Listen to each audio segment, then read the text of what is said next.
अस्सलामुअलैकुम दोस्तों, कैसे हैं आप सब। उम्मीद है अच्छे होंगे। आज मैं फिर हाजिर हूँ आपके पसंदीदा नॉवेल वो हस्ती चली गई के लास्ट एपिसोड को लेकर। अब जल्दी से हमारे चैनल SR नॉवेल स्टूडियो कीजिए सब्सक्राइब, वीडियो कीजिए लाइक। अब बढ़ते हैं स्टोरी की तरफ। वो नफरत से मुंह मोड़कर ग्लास डोर से बाहर देखने लगी और वही लम्हे कयामत बनकर उस पर टूटे थे। वो रफ़ी ही था, मोबाइल पर किसी से बात कर रहा था, हमेशा की तरह शानदार लग रहा था। और उसके पास खड़ी रोमिया मुस्कुरा रही थी, उसकी आंखों में मिर्चें भरने लगीं। कितना भरपूर मंजर था। वो अगर और उधर देखती तो शायद जब्त खो देती। वो तेज़ी से उठी।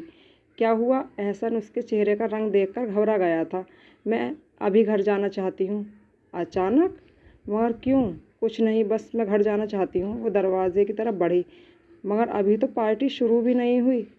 प्लीज़ तुम रहो, मेरी तबीयत ठीक नहीं है। वो बाहर आ गई और तेज़ कदमों से चलती गाड़ी तक पहुंची। उसी लम्हे रफ़ी की नज़र उस पर पड़ी। नगमा? वो खुशगवार हैरत से आगे बढ़ा, मगर एकदम रुक गया। नगमा यार, बताओ तो सही, यूँ अचानक? एक खुश शक्ल सा नौजवान परेशान सा उसके पीछे पीछे आया था। नगमा गाड़ी में बैठ चुकी थी। तुम मुझे छोड़कर आओगे या मैं टैक्सी कर लूँ? वो सपाट लहजे में उस नौजवान से कह रही थी। हाय एहसन, तुम यहाँ हो? एक मॉडर्न सी लड़की उस नौजवान की तरफ बढ़ी तो नगमा का जवाब दे गया। वो तेज़ी से गाड़ी से निकली। नगमा, मैं तुम्हें ड्रॉप कर देता हूँ, रफ़ी ने जल्दी से आगे बढ़कर कहा। शुक्रिया, मैं आपकी असलियत देख चुकी हूँ। वो दांत पीसती हुई टैक्सी से बाहर निकल गई।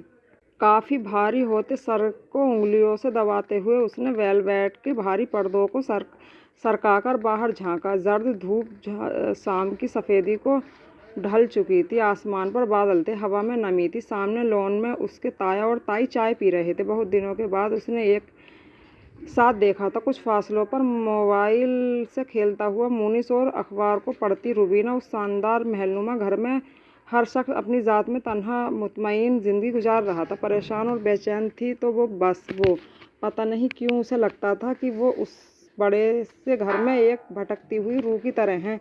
और अब मैं तमाम उम्र इस महल में रहने का फ़ैसला कर लिया है। थकी उदास नज़रों से आसमान पर उड़ते परिंदों पर जमा नज़रों से देख रही थी।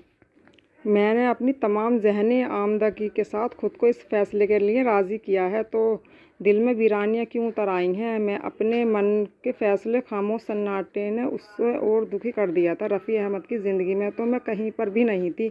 मोहब्बत कितनी खुशगुमान होती है, कितने बेबुनियादी ख्यालों से दिल को बहलाती रहती है। और अब जबकि वो रोमिया दुरानी को अपनी ज़िंदगी में एक ख़ास जगह दे चुका है, तो मुझे अपनी महरूम तमन्नाएं यूँ बर्बाद नहीं करनी चाहिए। मोहब्बत बेबस ज़रूर कर देती है, बेहिस तो नहीं बनती।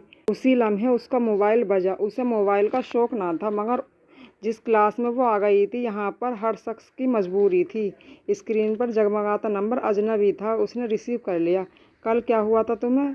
मैं हैरान ही रह गया। इतनी बदअखलाक तो तुम नहीं थी। रफ़ी की आवाज़ कानों में पड़ी तो वो सुन सी बैठी रह गई। इतनी बेबस भी मैं कभी नहीं थी। क्या हुआ? मोबाइल बोल क्यों नहीं रही हो? मेरे पास अल्फाज ख़त्म हो चुके हैं। तुम्हारी तबीयत तो ठीक है? मैं आज तुम्हें लेने आ रहा हूँ, आंटी और अंकल के साथ। एक बार फिर मेरी न तमाम हसरतों का तमाशा देखना चाहते हो? मैं नहीं जानता अरसलान अंकल मेरे बारे में क्या राय रखते हैं, इसलिए उनके फ़ैसले का भी नहीं पता, लेकिन तुम्हें तो मैं जानता हूँ ना। कब? आपने कब जाना मुझे? वो आंसुओं पर काबू पाते हुए बोली थी। बहुत पहले से। शायद वो मुस्कुराया था। अगर अरसलान अंकल ने तुम्हारी राय को अहमियत दी होती तो आई होप वो प्रपोज़ल रिजेक्ट नहीं करेंगे। प्रपोज़ल? किसका प्रपोज़ल? क्या अरसलान अंकल ने तुम्हें नहीं बताया? लास्ट संडे आंटी अंकल आए थे मेरा प्रपोज़ल लेकर। उसे हैरत का शदीद झटका लगा था। शायद उन्होंने जिक्र किया था मुझसे, लेकिन अब मैं एहसन के लिए हाँ कह चुकी हूँ। ऐसा कैसे कर सकती हो तुम? वो चिल्लाया। मगर मैं ऐसा कर चुकी हूँ। नगमा, क्या पागल हो गई हो तुम? शायद, लेकिन आपको इससे क्या फ़र्क पड़ता है? आपकी ज़िंदगी में तो रोमिया मौजूद है, तो फिर नगमा के लिए कहाँ जगह बचती है? कितनी गलत सोचती हो तुम। वो और भी कुछ कह रहा था शायद, मगर वो फ़ोन बंद कर चुकी थी। फिर कई बार घंटी बजी, मगर वो तकिए पर सर रखकर रोती रही थी। ब्लैक टाइट जीन्स और शर्ट पहने नगमा ने अपने स्ट्रेकिंग शुदा बालों में काला चश्मा फंसाकर उसकी तरफ देखा। प्लीज़ अब इस खटारा से जान छुड़ा लो, कहीं ना कहीं धोखा दे जाती है। हाँ, मैं सोच रहा हूँ। उसने गाड़ी स्टार्ट करने की फिर कोशिश की, मगर गाड़ी टस से मस ना हुई। ओहो, वर्कशॉप यहाँ से थोड़े फासले पर है, मैं किसी मिस्त्री को लेकर आता हूँ, तुम गाड़ी में बैठो, वो बोला। जल्दी आना। वो गाड़ी में बैठने की बजाय बाहर ही खड़ी हो गई। सड़क पर ट्रैफिक बहुत कम था। उसने चश्मा हाथ में लेकर दूर तक नज़र दौड़ाई। उसे एक गाड़ी आती नजर आई जिसकी रफ्तार बहुत तेज़ थी। लगता है मरने का इरादा है, उसने सोचा। तभी एक गाड़ी एकदम उसके पास आकर रुकी। क्या बदतमीजी है! वो उछलकर पीछे हटी, लेकिन ड्राइविंग सीट पर रफ़ी को देखकर हैरान रह गई। आप यहाँ क्या क्या कर रहे हैं? इतना कहकर वो आगे न बोल सकी। रफ़ी ने उससे ज़बरदस्ती गाड़ी में खींच लिया था। ये क्या कर रहे हैं आप? वो घबरा गई। तुम्हें अगवा कर रहा हूँ, वो इत्मीनान से बोला। आप ऐसा नहीं कर सकते, मैं ऐसा कर चुका हूँ। रफ़ी ने गाड़ी की रफ्तार बढ़ा दी। गौर से देखो खुद को आईने में और बताओ मुझे, ये लड़की नगमा काज़मी है? झटके से उसे आईने के सामने खड़ा करते हुए वो गुस्से से बोला। वो जो रोमिया के अल्ट्रा मॉडल हुलिये से नफरत करती थी, आज खुद वैसे ही बनी खड़ी है। तुम शायद दुनिया की पहली लड़की थी जो जीन्स शर्ट में दुल्हन बनी हो। इल्मास ने उसे देखकर कहा था। कितना अरमान था तुम्हें मशरिकी दुल्हन के रूप में देखने का, मगर तुम्हारी जिद। खैर, वलीमे पर अपने अरमान पूरे कर लूँगी। वलीमा तो रफ़ी भाई वहीं करेंगे। सिर्फ 2 घंटे में नगमा काज़मी नगमा रफ़ी बन गई। 4 कमरों का ये आम सा घर आंटी के भाई का था। वो सब उसके निकाह में शामिल हुए थे। रफ़ी उसे सीधा उसी के घर ले आया था। वो खूब चीखना चिल्लाना चाहती थी, मगर इतने लोगों के सामने अल्फाज गले में घुटकर रह गए थे। इल्मास ने निकाह का जोड़ा तैयार कर रखा था, मगर वो जिद पकड़ गई थी। थककर निकाह उसी लिबास में हुआ। निकाह के वक्त वो बहुत मचली। मुझे आपके साथ शादी नहीं करनी। मैं चाहूँ तो गन पॉइंट पर भी निकाह करवा सकता हूँ, इसलिए शराफत से रहो। मैं शादी तुम ही से करूँगा, बात अपने दिमाग में बिठा लो। ये क्या ज़बरदस्ती है? वो बेबसी से बोली। निकाह होते ही उसने मोहसिन को रफ़ी से गले मिलते देखा। इससे पहले कि वो बेहोश होती, वो उसकी तरफ देखकर मुस्कुरा दिया। फिर 5,000 की गड्डी उसकी गोद में रखते हुए बोला, इतनी हैरान ना हो, मैं आपके भाई की हैसियत से इस निकाह में शामिल हुआ हूँ। यकीन मानो आप एहसन के लिए कतई मुनासिब ना थी, इसलिए उसका भाई होने के बावजूद मैं रफ़ी भाई का साथ दिया, क्योंकि एहसन रफ़ी के पासंग भी नहीं है। Wish you best of luck, वलीमे में ज़रूर आऊँगा। वो कहकर चला गया। फिर धीरे धीरे सब चले गए। वो उसी तरह बैठी रही। 2 बजे के करीब रफ़ी अंदर आया। मैं तुम्हें मासूम और सीधी लड़की समझता था, मगर वहाँ जाकर तुम अपनी सारी सादगी भूल गई। मेरे प्रपोजल को तुमने रिजेक्ट कर दिया और उस एहसन से शादी करने के लिए तैयार हो गई, जिसकी आवारागर्दी का सारा शहर गवाह है। बोलो, क्या कमी है मुझ में जो तुम मेरी जगह एहसन को चुना? और मुझ में क्या कमी थी रफ़ी जो तुमने रोमिया दुरानी? अगले पल वो बेहोश हो चुकी थी। क्या वाकई तुम इतनी बेवकूफ़ हो जितनी नज़र आती हो, या उससे बढ़कर? कॉफ़ी का मग उसके सामने रखते हुए वह शरारत से बोला था। आप ज़्यादा बुकरात बनने की कोशिश ना करें। मैंने वही सोचा जो देखा था। रोमिया के अलावा कोई भी लड़की आपकी ज़िंदगी में इतनी अहमियत हासिल नहीं कर पाई। क्या? हाँ ना, एक बेवकूफ़ और मासूम लड़की, मगर हकीकत में घुन्नी लड़की जो मेरे सामने बैठी है।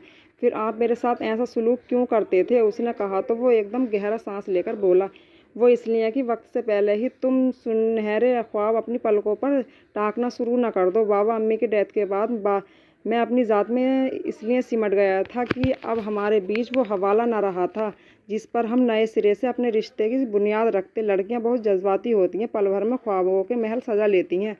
आपको तो बड़ा तजुर्बा है लड़कियों का। वो चिढ़ गई। तुम हो ना तजुर्बा करवाने वाली। ये तो मैं बहुत पहले ही समझ गया था कि तुम कॉलेज लाइफ शुरू होते ही खुद को बहुत बड़ा समझने लगी हो। ऊपर से तुम्हारी फजूल सी सहेलियां, उन्होंने ही तुम्हें बहुत फजूल पहले उस रास्ते पर चला दिया था जिस पर चलने के लिए अभी तुम हुनर सीखना चाहती थी। मैं इसलिए तुमसे बेगानी बरतता था कि तुम मेरी तरफ से बदगुमान रहो। यही हमारे लिए ठीक है। जब पापा अम्मी की डेथ हुई तुम बच्ची थी, मगर मैं समझदार था। उन्हीं दिनों अम्मी ने तुम्हें एक नए हवाले से तुम्हारे हवाले मुझे बताया। वो तुम्हें अपनी बहू बनाना चाहती थी, मगर मैं तैयार ना था, क्योंकि उस वक्त तुम सिर्फ 8 साल की थी। मैं उनकी बात भूल गया, मगर तुम हर वक्त मेरे सामने हकीकत तस्वीर बनी मौजूद रहती थी, इसलिए मैंने तुमसे कतराना शुरू कर दिया। मैं मानता हूँ मेरा तरीका गलत था। बिखरी हुई तो तुम भी थी, लेकिन 17 साल के नौजवान से तुम इस बात की उम्मीद रख सकती हो, लेकिन मैं तुमसे गाफिल नहीं हुआ। तुम्हारी हर ज़रूरत का ख्याल रखा। फिर जिस तरह मैंने तुम्हें नज़रअंदाज किया, बिल्कुल उसी तरह तुम बड़ी खामोशी से मेरे दिल में बसती चली गई। मैंने अगर ज़िंदगी में किसी लड़की के बारे में सोचा तो तुम थी। तुमने किसी और के बारे में सोचने का मौका ही नहीं दिया मुझे। फिर रोमिया दुरानी मकाम जैसी हासिल कैसे कर सकती थी मेरे दिल में? कर्नल दुरानी बाबा के गहरे दोस्त थे। बाबा के साथ मैं भी उनके घर जाता था। बस बचपन में रोमिया और उसके भाई फरीद से दोस्ती हो गई थी। रोमिया मेरी क्लास फेलो भी थी। अब उसकी शादी हो गई है। बदगुमानियों की धुन छटती जा रही थी। कॉफ़ी का खाली मग बेंच पर रखते हुए वो बोली, और वो आपने मुझे अपने घर से निकाला था और वो मेरे थप्पड़ मारा था वो।